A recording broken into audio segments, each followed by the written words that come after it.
All right. Matthew 18, chapter 1. It said, at that same time came the disciples unto Yahushua, saying, who is the greatest in the kingdom of heaven? So they asked him a question, like, who is the greatest? Because everybody want to have that number one spot. Right. You know what I'm saying? Like, they the only ones with the truth, 100% truth or whatever. Then verse 2, and Yahushua called a little child unto him and set him in the midst of them. And he says, verily I say unto you, except you become converted, means like a change of mind or stop sinning, and become as little children, you shall not enter into the kingdom of heaven. Verse 4, whosoever therefore shall humble himself as this little child, the same is the greatest in the kingdom of heaven. Hold on one second. Yeah. I think that was it's verse 3. So I was gonna get that was verse 3. Yeah, gonna get a precept. I'm gonna get a couple. I'm gonna grab a couple of precepts because I got the precepts in front of me. Bring it out. This is Mark. Let's see, Mark 10, 14, and 15 say, but when Yahushua saw it, he was much displeased. And because he's talking about, let me go a little bit up so we can get the understanding of where it's starting from.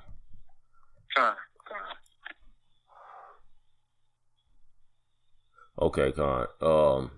Verse 13, what's this? Mark chapter 10, verse 13 said, and they brought young children to him that he should touch them, and the disciples rebuked those that brought them.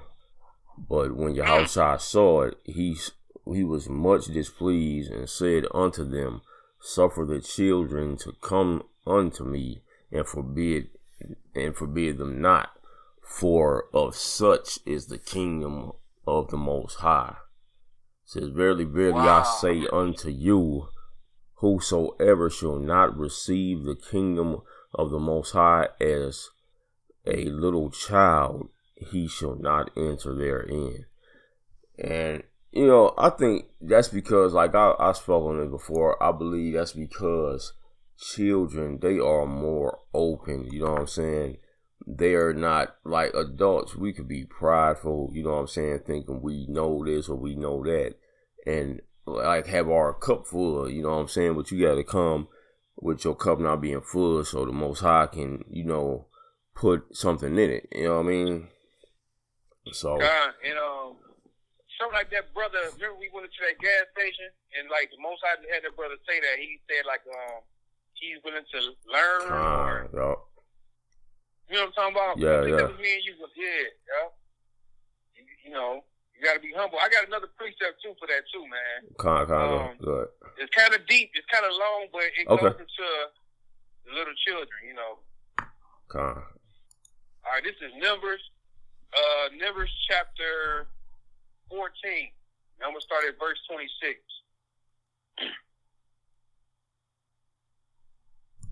You want me to wait for you? Or I'm gonna go ahead? No, go ahead. You go. All right.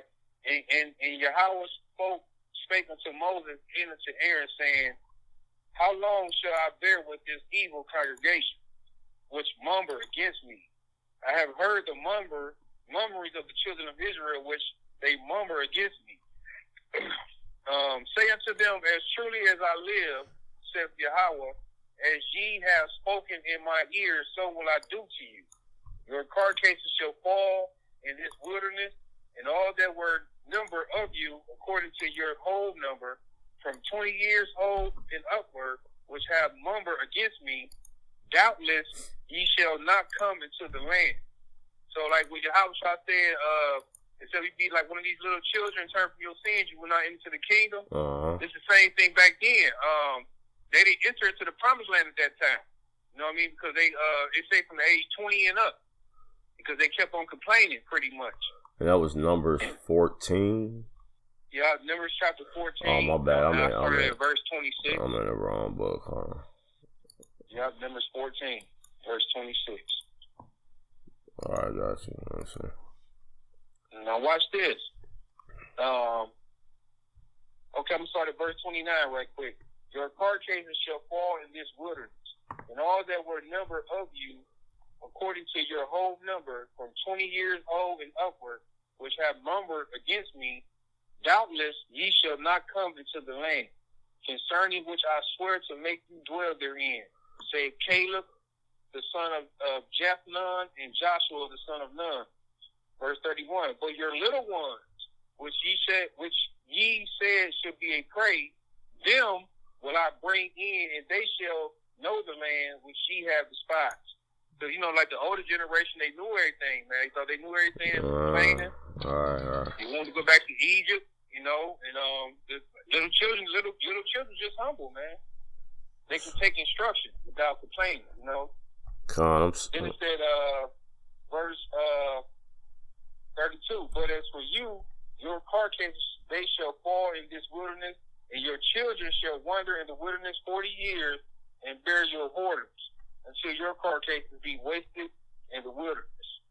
So, actually, it go on, but it lets you know, man, that the children, little kids who got into the kingdom, man, the little children, they were humble. Caleb, Joshua, they were young men. All right, let's say they despise them too.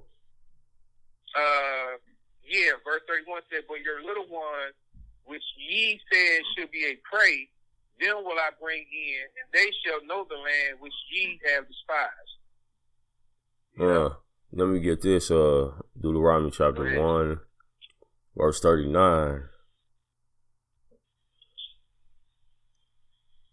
It says, moreover, your little ones, which ye said should be a prey, and your children, which in that day had no knowledge between good and evil, they shall go in thither, and unto them will I give it, and they shall possess it. So that's what I was saying too. You know what I mean? It's because they, like, when you know the difference between good and evil, you know what I'm saying, they can rightly judge, because they not I don't want to say rightly, because even when you know good and evil, you can still balance that out, but they were pure in a sense, you know what I mean, because they didn't know good and evil. Meaning, like, the spiritual things of the word, they wasn't able to comprehend, so they wasn't really accountable for it like that,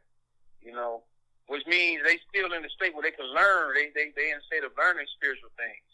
Where when the adults, they were in in they master, they knew everything, and they kept rebelling.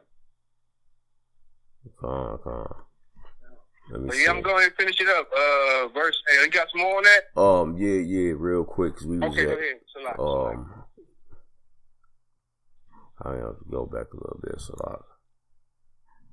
we was on Matthew, cause we was at Matthew 18 and 3. 18, okay. Hold on. All right. So this is I'll read it. Go ahead, you got it. This is Deuteronomy chapter 18, verse 3. And this shall be the priest due from the people, from them that offer a sacrifice. Is that you and Matthew? Oh, you said Matthew. I thought you said Deuteronomy. Salah. Oh no, Matthew. Matthew. Okay, Salah.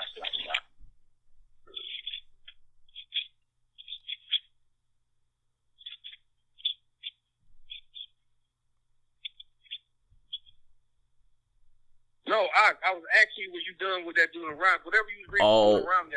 Yeah. So I was done with that. Okay. I'm tripping. All right, so verse 3. That's Matthew chapter 18, verse 3. And he said, verily I say unto you, except ye be converted and become as little children, ye shall not enter to the kingdom of heaven. All right, Con. So I want to get one more piece. So now we was talking about how, that was talking about people being prideful in a sense, knowing good and evil, but being prideful in a sense, because just like we talk about people who say you only get the truth in their camp, or God is only with their camp. That's that being prideful. But this here, and this a point to prove it, right? Matthew 5:20. It says, 5:20. yeah, go ahead. Alright. This is Matthew chapter 5 and verse 20. For I say unto you, that except your righteousness shall exceed the righteousness of the scribes and Pharisees, ye shall in no case enter into the kingdom of heaven. Man, that's perfect right there. God. Let's see, so that's what he talking about when he told the disciples, man, unless you be like one of these little children, you can't enter. Right. And see, they thought they had everything, weren't willing to accept Yahweh Shai because they knew the laws for so many years, and that's all they've been practicing. So they felt they had it all, and whoever was coming with this new doctrine was going against their people or their ancestors, and that's because their cup was full. Man. You know what I mean? So they couldn't see nothing else.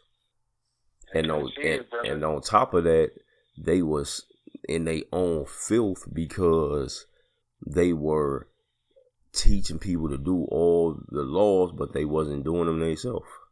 They weren't doing them themselves. That's the thing. We go to verse 4. Keep going. Yeah, Matthew verse 4. Whosoever therefore shall humble himself as this little child, the same is the greatest in the kingdom of heaven. And verse 5, and whoso shall receive one such little child in my name, receive me. Now, real quick, I gotta say this because that go with that, right? Let's see. It's probably up here. Read that again, verse 4. All right, verse 4. Whosoever therefore shall humble himself as this little child, the same is greatest in the kingdom of heaven. Okay, go ahead. So Matthew chapter, what we at?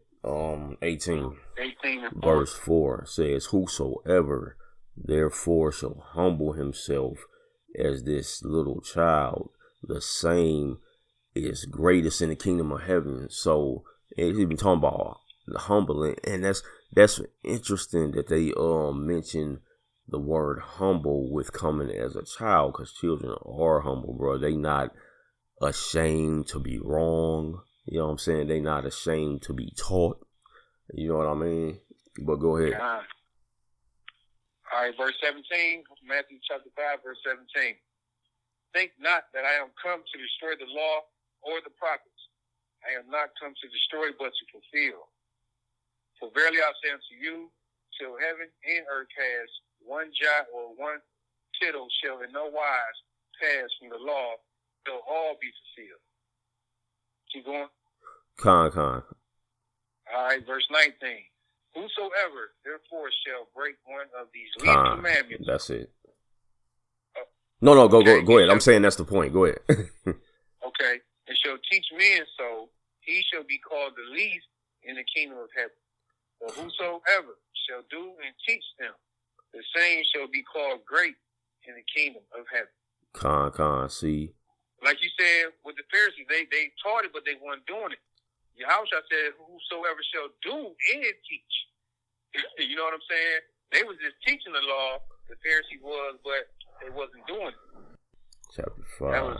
Matthew 5 and right, that's 19. And I know we didn't read both of those, but I want to read these, together, so that so like the whole understanding come across. So first I'm gonna go back and I'm gonna read Matthew chapter 18 verse 4, right? It says, whosoever therefore shall humble himself as this little child, the same is greatest in the kingdom of heaven. And we got Matthew 5:19. We start, it says, whosoever, we're gonna start at 18. It says, for verily, verily I say unto you, till heaven and earth pass, one jot or one tittle in no wise shall in no wise pass from the law, till all be fulfilled. Whosoever therefore shall break one of these least commandments and shall teach man to do so shall be called least in the kingdom of heaven. But whosoever shall do and teach them, the same shall be called greatest in the kingdom of heaven. So, he was telling them on one hand not to stop the children, because he was showing the example that you have to be humble. That child was willing and ready to come to him to learn. You know what I mean? So that's how we have to be humble ourselves as children and be willing to sit at the foot of somebody to learn. You know, it says, if you find a man of wisdom to wear out his doorstep, you know what I mean? And, you know, when we go to Matthew 5:19, it was saying if you break the least commandment and teach man to do so, you're going to be called least. So it's showing you in comparison that that child would be willing to keep those commandments, because he said you have to be humble as a child to get the kingdom. So that's showing that that child would be willing to keep those commandments. But go ahead and get that on you get real quick. Oh, that was it. No. Acts 17. Oh, Acts 17:11. Okay, it's a lot. All right, this is Acts chapter 17, verse 11. These were more noble than those in Thessalonica, and that they received the word with all readiness of mind. See, check, look, Salada, you see, they received the word with all readiness of mind, meaning they were humble as those children would be, right? Because they were willing to receive it. Go ahead. Yeah, that's perfect. And search the scriptures daily. See, they searched this. So they searched the scriptures daily as well to study, to show they self-approved, right? To make sure that the things that they were hearing it was really what was written. You see, so they didn't leave anything to chance, but they did their due diligence and made sure, as a child would. A child, you tell them something, they gonna go and they gonna look at it and they gonna absorb it. You know what I'm saying? That's true, brother. That's true. Yeah, that's a perfect precept too, man. Hey, that all right, verse 5. And whoso shall receive one such little child in my name, receive me. Verse 6. But whoso shall offend one of these little ones which believe in me, it were better for him that a millstone were hanged about his neck, and that he were drowned in the depth of the sea. Man. So let me read it. Let me read it in the New Translation real quick. This is Matthew 18, verse 6. It said, "But if you cause one of these little ones who trust in me to fall into sin, it will be better for you to have a large millstone tied around your neck and be drowned in the depths of the sea." So if you cause one of them little ones who trust in Hamashiach to fall into sin, you know, it's all bad for you. Man, I got something too, bro. Hold on real quick. All right, go ahead. No, bring all the precepts out. Bring them out. We're going to finish this all precepts. This whole chapter. Because, you know, it made me think of Jeremiah 23, bro.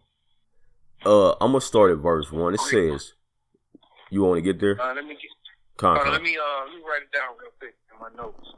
You said Jeremiah 23? All right. I'm about to grab it.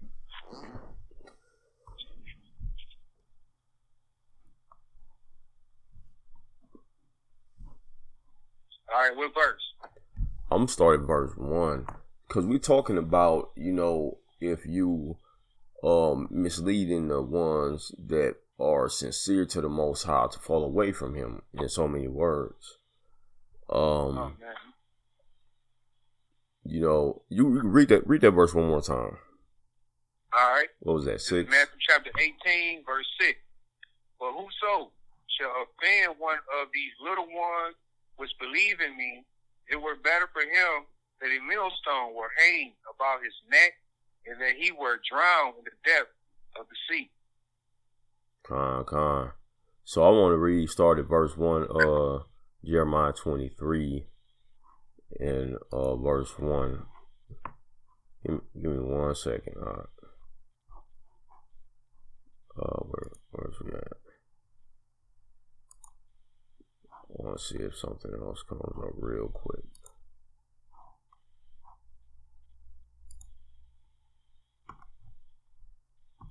So lock me 1 second. All right. Did it come? I'm trying to see if it came up on here. No, but yeah, we gonna I'm gonna get that Jeremiah real quick. 23:1. It says, "Woe be unto the pastors that destroy and scatter the sheep of my pasture, saith Yahweh." Verse 2, "Therefore thus saith Yahweh, power of Israel, against the pastors that feed my people. Ye have scattered my flock and driven them away, and have not visited them. Behold, I will visit upon you the evil of your doing, saith Yahweh." So it's just like them, you know what I'm saying? Like offending the little ones. Yeah, brother, that's exactly what that is. You know, I read verse 18 and 6 again real quick. Said, "But whoso shall offend one of these little ones which believe in me," you know what I'm saying? It says, "It were better for him that a millstone were hanged about his neck, and that he were drowned in the depth of the sea." So, you know, you got to be careful, man. Like, and this is so serious, bro, because you could have one of these little ones, and that's just like where the parable is of the sower of the seed, right? It say how that one come and snatch that away before it's rooted that was sown. You know what I mean? So if you are a person that is not new in the truth, but you know better, and because of you wanting a following, or because of you wanting your camp to be the biggest, trying to get people to come to you, and you're telling people things that's wrong just so they'll come and want to follow after you, you know, that's like misleading, you know, that flock, that offending them, because you could, like, let's say they come to find out that you were lying about things you were saying, and they get offended to the point where they don't even want to deal with it no more. Like, some people come out of Christianity and they see people dealing with hate when they come in. We were just talking about this, me and a couple other brothers, about how they come into the truth and they see brothers on the byways and they speaking the word, but they doing it in hate. And, you know, people in Christianity, they used to seeing that love aspect, even though they're blinded by people lying, you know, about certain things. They still have that love aspect, you know what I mean? That's what, you know what I mean? So, yeah, be careful with the words you speak, man. You know, it's funny, man. I was watching this movie called 999, and in this movie they had the brothers on the byway. It wasn't one of the camps. It was like some other brothers, and they was like, "You white devils, Most High will come back and destroy y'all." And you know, this is in a movie, bro. Yeah. And you know, so yeah, they were teaching in that hate spirit. You know what I mean? And we really supposed to be teaching repentance and baptism, man. Yeah. If anybody could have chose to do that, Yahushua could have been doing that the whole time. Yeah. You know what I'm saying? If anybody gonna do it, he could have been telling the Romans, Most High gonna put y'all in, you know, in slavery and all that. He could have been saying all that, but the scriptures don't say he said things like that. Man. He probably did, but the scriptures don't say it, you know. Matthew 18:10 says, "Take heed that ye despise not one of these little ones, for I say unto you that in heaven their angels do always behold the face of my Father which is in heaven." It says, "For I say unto you that in heaven their angels do always behold the face of my Father which is in heaven." So when you using that type of word, that's using something possessive. So it's saying from how it's worded that these little ones have angels in heaven. Because, you know, we do, when you read the about Paul, the Apocalypse of Paul, it talks about how the angels go back every night and give a report to the Most High. Yeah, I remember reading that. You know, of what we done through the day. So, you know, it's interesting. The Most High is being told how you're acting toward these little ones by his angels, right? That's true. And this is Matthew 18:14. It says, "Even so it is not the will of your Father which is in heaven that one of these little ones should perish. Right? Oh, yeah. I was about to say, I'm reading a new translation real quick. This is, it said, this is Matthew 18:7. It said, what sorrows await the world because it tempts people to sin. Temptation are inevitable, but what sorrow awaits the person who does the tempting? So if your hand or foot cause you to sin, cut it off and throw it away. It is better to enter eternal life with only one hand or one foot than to be thrown into eternal fire with both of your hands and feet. So it says if you tempted someone in sin, and that can come in many forms. Like you telling somebody don't keep the commandments. Right. Let's say Christianity, they tell you not to, you don't have to keep the commandments. It's done away with. Just believe and you cool. And that's not what the scriptures say. You still got to keep the laws and commandments, but you got to keep it with grace and mercy at the same time. That's all it's really saying. But they tell you, Christianity tells you not to keep them at all, pretty much. So if you tempted someone to sin, hey, brother, go ahead and eat that pork because, hey, it just pray over it. It's good. That's telling somebody to sin, man. Man. Let me get Matthew 26:24. Says, the Son of Man goeth as it is written of him, but woe unto the man by whom the Son of Man is betrayed. It had been good for that man if he had not been born. Man. So, hey, look, I'm going to read verse 10 in the new translation. It said, beware that you don't look down on any of these little ones. For I tell you that in heaven their angels are always in the presence of my heavenly Father. You said that's verse 10. Look down on them. Get did we get 8 and 9? Matthew chapter 18. Yeah, 8 and 9. Oh yeah. This say verse 8. Wherefore if thou hand or thou foot offend thee, cut them off. Okay. And cast them from thee. It is better for thee to enter into life halt or maimed, rather than having 2 hands or 2 feet to be cast into the everlasting fire. Verse 9. And if thine eye offend thee, pluck it out and cast it from thee. It is better for thee to enter into life with 1 eye, rather than having 2 eyes to be cast into hell fire. Man. Get 10 again real quick. All right, verse 10. Take heed that ye despise not one of these little ones, for I say unto you that in heaven the angels do always behold the face of my Father which is in heaven. I got a few precepts real quick. I'm gonna run through them. All right. This is Luke 1:19. It says, the angel answering said unto him, I am Gabriel, that stand in the presence of the Most High, and am sent to speak unto thee and to show thee these glad tidings.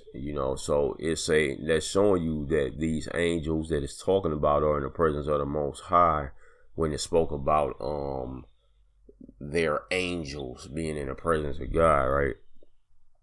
And it's Hebrews 1:14. It says, are they not all ministering spirits sent forth to minister for them who shall be heirs of salvation? So we got the angels that minister to us, man. We may not know it, but when you catch yourself finna go off and do something wrong, and then maybe a scripture come to you, that's an angel ministering to you, bro. That's crazy. I never thought about it like that. Wow. I think I'd have had that before. Yeah, that's crazy. This Psalms 34:7 says, the angel of the Most High encampeth round about them that fear him, and delivereth them. And see, that's what it means too. See, when you fear the Most High, the devil can still mess with you. Your mind can still mess with you because it say the heart is desperately wicked, bro. So think about that. It's desperately wicked. Now check this. If you think about somebody that's desperate about something, let's say, for instance, you're about to, let's say this is desperate, right? Because you're desperate for your life. Let's say you're in a life or death situation. You know how it feels to care about nothing else but to make it out of that situation alive. You know what I'm saying? So it's desperate like that.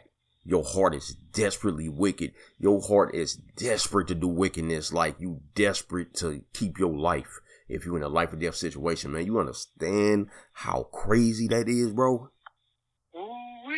That is crazy, bro. Your heart. And you know what I was thinking about, bro? I was talking to some brothers the other day, and I'm like, it's crazy, bro. We actually have, our bodies is so, our makeup is so weird, bro. You have the flesh that war against the spirit, and the spirit that war against the flesh. But on top of that, you may have, your mind and your heart, which is you working with yourself, with your flesh, but you will still have like let's say your heart, right? Or your mind. And your mind, you trying to change the way your thinking is because of the scriptures, but you'll still have your other parts of your flesh or your other desires or members, so to speak, that'll be wanting to do what they want to do. You know what I'm saying? Like it's insane, bro. He say, I do what do you say? Let me get that scripture, man. I know what you're talking about. Yeah, but that's so insane, bro. It's like our body is an alien, bro. Ain't it, brother? Here you go. This is Romans 7:14. For we know that the law is spiritual, but I am carnal, so under sin. For that which I do, I allow not. For what I would that do, I not. But what I hate, that do I. Man. So he's like, people like, not to break this law, but you do it anyway. That's you might be lusting, you don't supposed to do it, Right. That's because your spirit hated. Your spirit, that godly part of you hates it, but your flesh is desperately wicked, bro. Man, that's crazy. Verse 17, yeah, bro. That's how you know the scripture's real, man. Like how the scripture says the heart is desperately wicked. This is what it's talking about. Paul said, now then, it is no more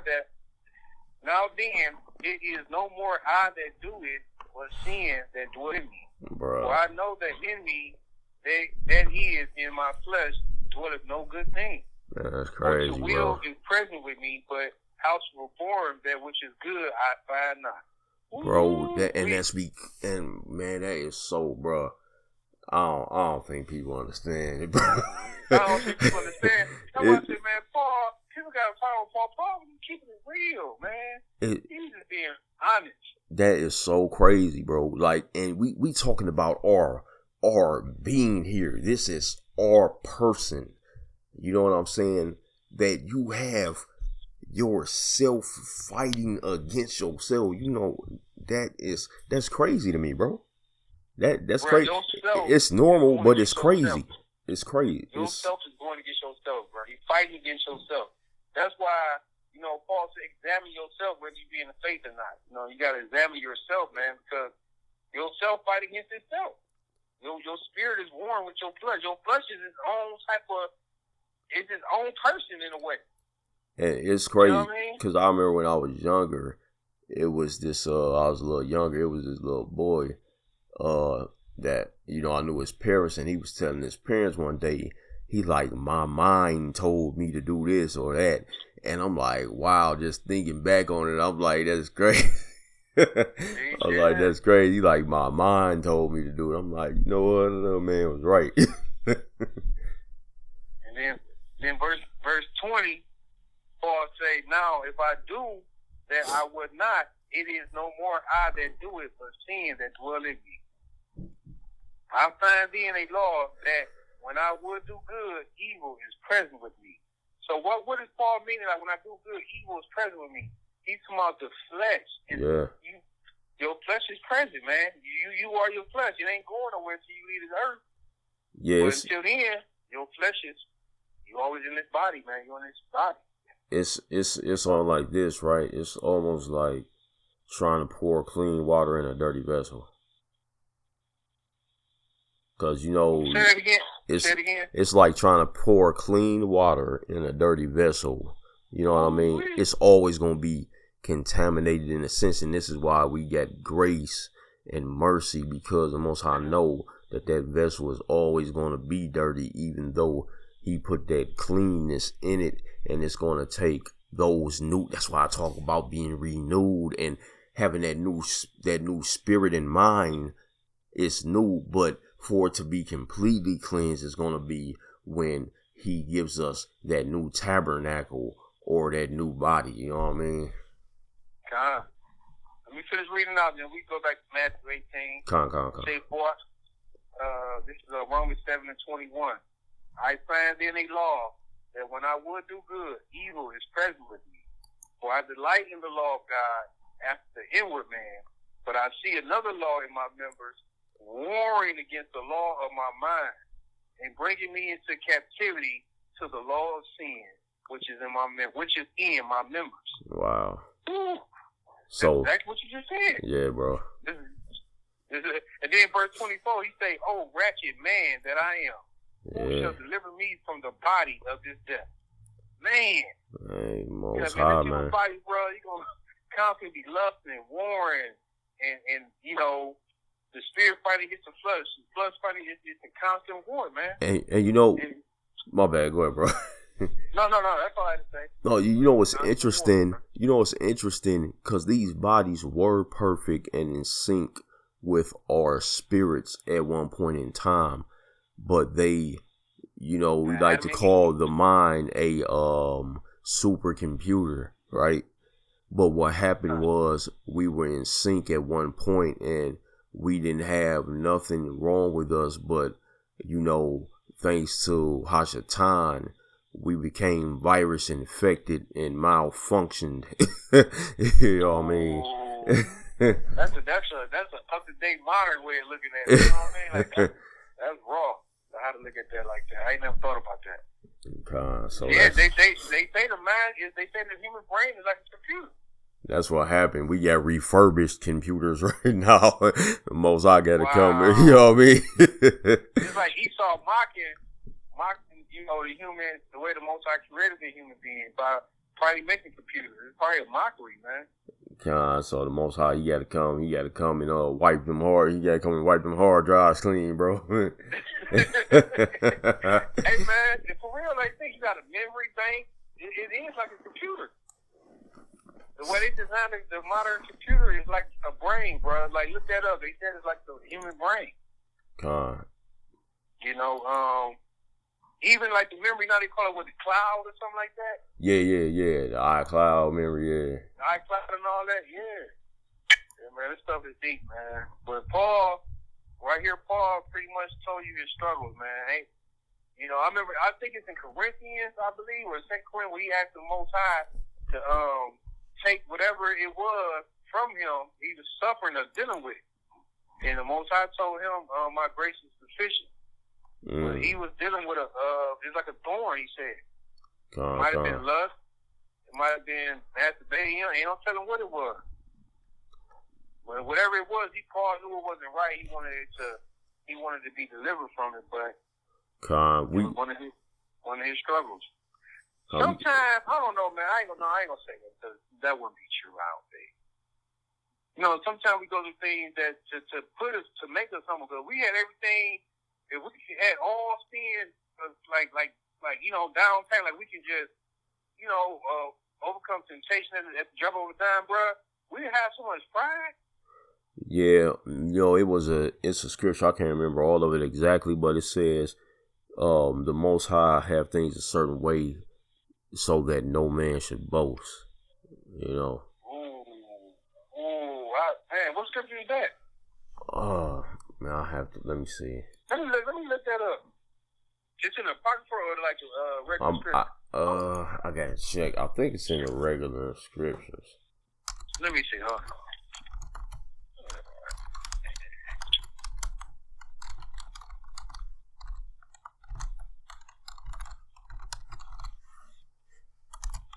I think it's Ephesians 2:9.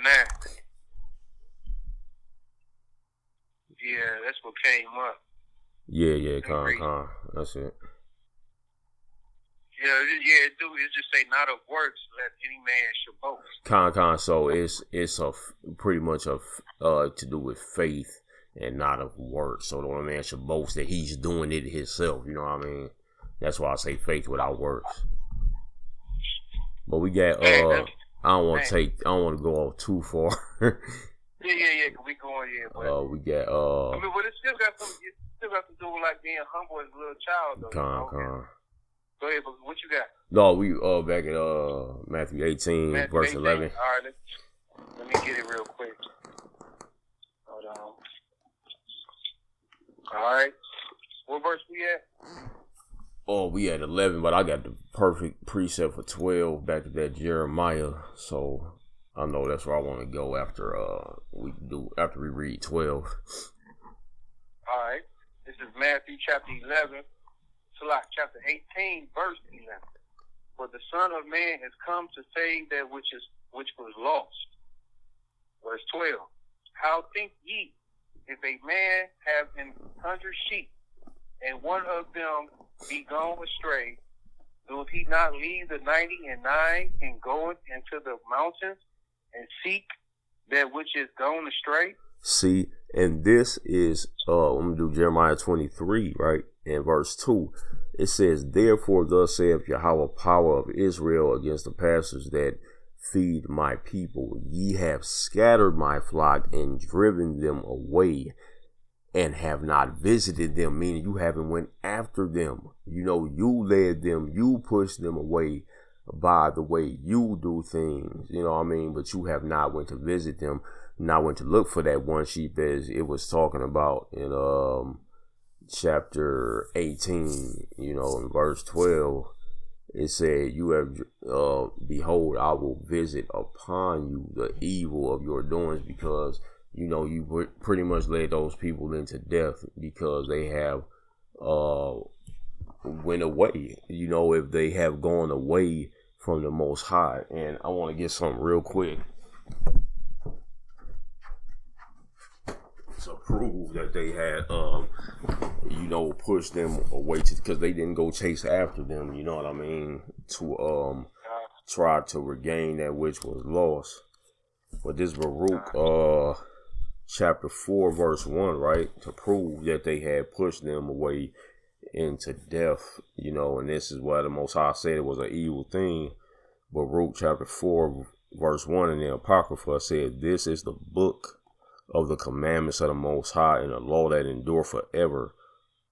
All they that keep it shall come to life, but such as leave it shall die. And they driven them away, you know, from that life. You know. Read that one more time. This Baruch chapter 4 verse 1. It says, this is the book of the commandments of the Most High, and the law that endureth forever. All they that keep it shall come to life, but such as leave it shall die. Then verse 2 says, turn thee, O Jacob, and take hold of it. Walk in the presence of the light thereof. And you know the light is the law. You know, it says in what's that? Psalms 119, 142, it says, the commandment is a lamp and the law is a light, right? Light, God. So that light is the law. You know, so that was it though. Talking about, you know, we have to stay going after that light. And, you know, when the pastors or whoever that knows the truth drives someone away from it, you're sending them back into utter darkness. You know what I mean? You're sending them away from that light, which is life. Just like Yahweh told the Pharisees, he said, you keep back the kingdom of heaven and you don't go in yourselves or something like that. Right. Con, you go ahead and get. Yeah, let me go ahead and pull that up real quick. Give me a second.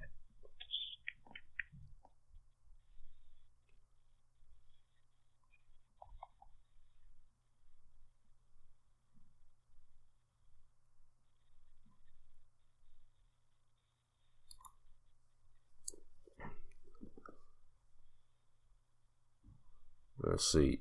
I'm gonna read this real quick while you looking for it. All right. And this. I got it. Huh?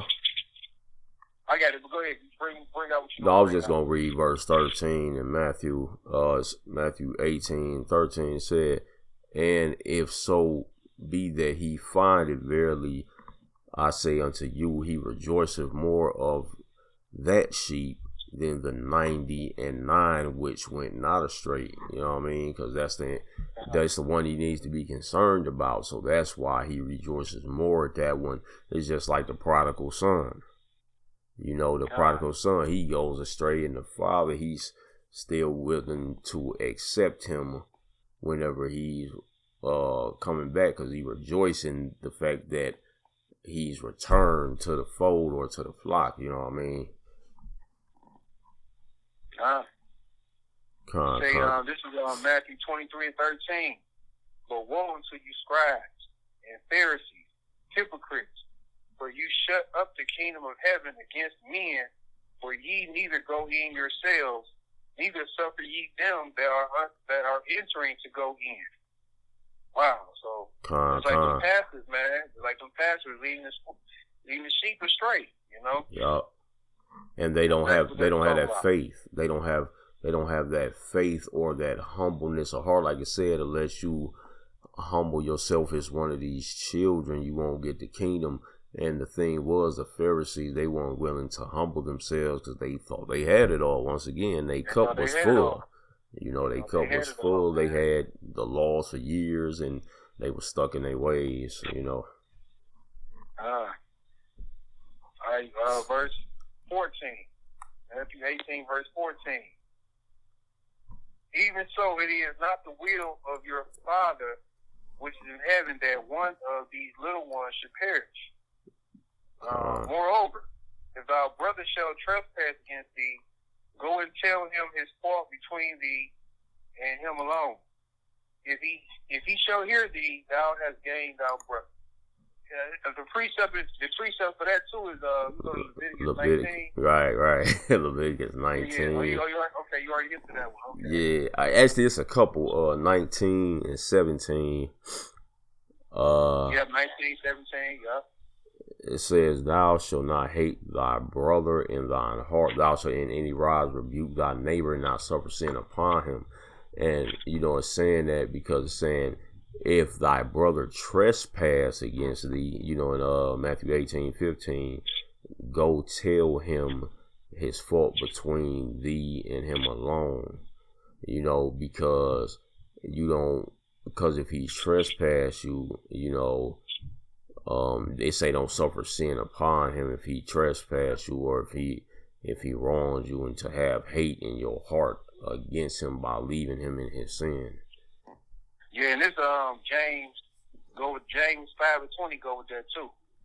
It say, let him know that he which convert the sinner from the error of his way shall save a soul from death and shall hide a multitude of sins. Yeah, bro, that's helping your brother out. Yeah, let me get this one. This is Leviticus chapter 6. I'm gonna start. It's verse 2 through 7. I'm gonna start at verse 2. It says, if a soul sin and commit a trespass against Yahweh and lie unto his neighbor in that which was delivered him to keep. So it's saying if you going and you speaking things that you wasn't supposed to tell nobody because it was just supposed to be maybe between you and a person. So let's read that again. It say, if a soul sin and commit a trespass against Yahweh. So this is a trespass against Yahweh, and lie unto his neighbor in that which he was delivered him to keep. So it's saying it was delivered something to you to keep. But you lied unto the person that you said you was just gonna keep it between you and them, right? And so it said, or in fellowship, or in a thing taken away by violence, or have deceived his neighbor, or have found that which was lost, and lieth concerning it. Wow. and sweareth falsely. It says, in any of all these that a man doeth, sinning therein. So it's saying if you found something that was lost and you keeping it to yourself and you lying about it, and then you swear falsely, because you know, Most High said he don't believe in an unjust weight. You know what I'm saying? God. But in balancing, lying, it said liars won't get into the kingdom of heaven. God. But it says, then it shall be, because he hath sinned and is guilty, that he shall restore that which he took violently away, or the thing which he hath deceitfully gotten, or that which was delivered to him to keep, or the lost thing which he found, or all that about which he hath sworn falsely. So all those things is against the Most High. He shall even restore it in the principle, and shall add the fifth part more thereto. So he got to pay back a fifth. If he do any of these things, he got to pay a fifth more, so 5% more than what he took, or whatever, and give it unto him to whom it appertaineth in the day of his trespass offering. So that's that trespass offering. It said, and he shall bring this trespass offering unto Yahweh a ram without blemish out of the flock with thy estimation, for a trespass offering unto the priest, and the priest shall make an atonement for him before Yahweh, and it shall be forgiven him for anything of all that he hath done in trespassing therein. So this is why I'm saying don't. The first it was talking about going to your brother one-on-one if there's a problem, or if you've done any wrong to your brother, go to him one-on-one to fix that. But in this case, this person didn't want to. Apparently they found something, kept it to themselves, or they got something deceitfully by lying, those type of things. So it's talking about the Most High, he is against those type of things. Those are actually trespasses against the Most High. Hey.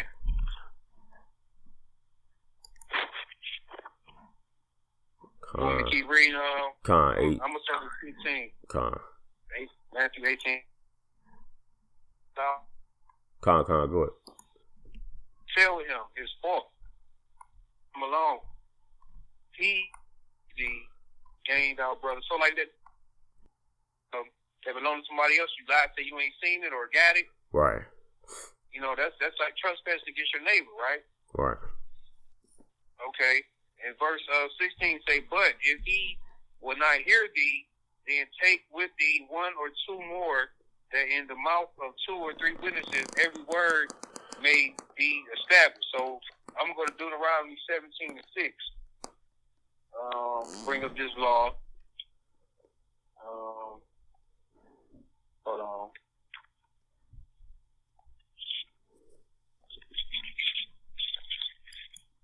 All right, this is the book of Deuteronomy, chapter 17, verse 6. At the mouth of 2 witnesses or 3 witnesses shall he that is worthy of death be put to death, but at the mouth of 1 witness he shall not be put to death. So I guess you got to have more than 1 witness. I got one for you. Go ahead. Deuteronomy 19. Deuteronomy 19:15, it says, 1 witness shall not rise up against a man for any iniquity, or for any sin, in any sin that he sinneth. At the mouth of 2 witnesses, or at the mouth of 3 witnesses, shall the matter be established. Wow. So it's showing the order. It's another precept too. Let me get that. We go to 2 Corinthians chapter 13, verse 1. It just say, this is the third time I am coming to you. In the mouth of 2 or 3 witnesses shall every word be established. So pretty much, man, just real quick, when you read the New Testament, it all goes back to the Old Testament.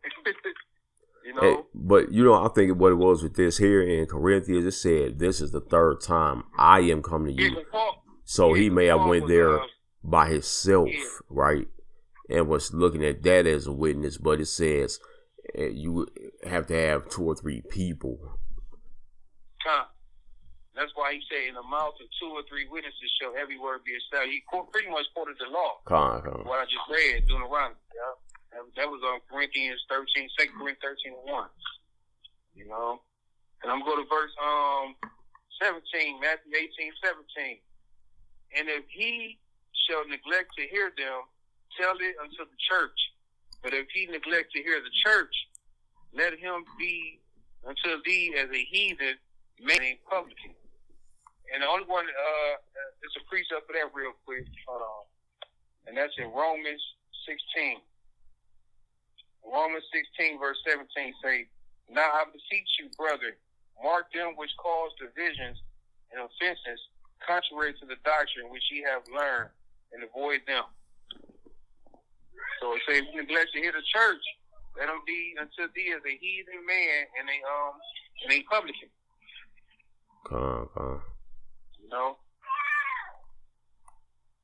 Yeah, verse 18. Verily I say unto you, whatsoever ye shall bind on earth shall be bound in heaven, and whatsoever ye shall loose on earth shall be loosed in heaven. Okay. Go ahead. I was saying, I got one precept. We can go to Matthew 16:19. It says, and I will give unto thee the keys of the kingdom of heaven, and whatsoever thou shalt bind on earth shall be bound in heaven, and whatsoever thou shalt loose on earth shall be loosed in heaven. Yeah, man. Hold on, let me see something. That was Matthew. What I just read? 18. Hold on. Yeah, Matthew 18. I think 17. No, 18 and 18. Okay, so like in verse 18, Matthew chapter 18, verse 18, in the New Translation say, I tell you the truth. Whatever you forbid on earth will be forbidden in heaven. And whatever you permit on earth will be permitted in heaven. So you know how like you about to explain something to somebody, like say you talking about something bad, you like, God forbid it happen, but I'm just saying, like you forbid that to happen, so it's forbid in the heavens, you know what I mean? You know how you explain something to someone and you trying to make an example about something, or and you like, man, where God forbid it happen, man, when does this happen? You know what I mean? You would say God forbid first, that means you forbidding that to happen anyway. You're not speaking into existence. You forbidding that thing to take place. You forbidding it from happening. So yeah, that's pretty much what it's talking about. So let you know, man, our words is powerful, man. Man, the words is powerful, man. Yeah, the words definitely powerful. That's why I say we're gonna be justified or condemned by him. Yeah. All right, we can go up to verse. We can stop at verse 21. We can finish another time. Most likely tomorrow. Again, I say unto you that if 2 of you shall agree on earth as touching anything that they shall ask, it shall be done for them of my Father which is in heaven. For where 2 or 3 are gathered together in my name, there am I in the midst of them. Shalom, Yahweh Akakah. Shalom.